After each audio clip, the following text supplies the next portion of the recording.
山室舞です。サンドイッチ型複合床板は豊富な経験と高度な技術力を集めて開発された高一コンクリート複合床板の一つです。自由度の高い設計や仮設工法のバリエーション、群を抜くその耐久性の高さは他のコンクリート系床板を。あなたは年齢を気にする？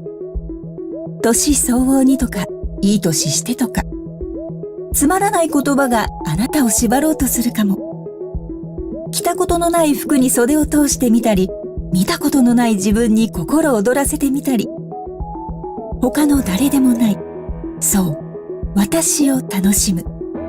年齢を脱いで冒険を着ちゃおう。私は私。飛鳥シンポジウム。戦国期から残る奇跡の城塞都市。このシンポジウムに抽選で500名の方をご招待いたします。会場はワンダフルホール。主催は飛鳥観光協会です。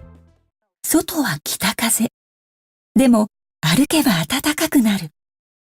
そんな気持ちでふと訪れた琵琶湖のほとり近江八幡。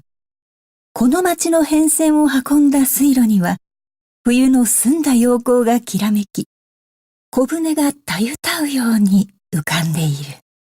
グレープフルーツに旬なんてあるの？そう思う人結構多いんです。何しろスーパーでは一年中グレープフルーツを売っていますから。春、ちょうど今頃、一番おいしい時を迎えるのがフロリダ産のグレープフルーツ。季節を楽しみ、旬を愛する日本人の皆さん、覚えてください。春はフロリダグレープフルーツ。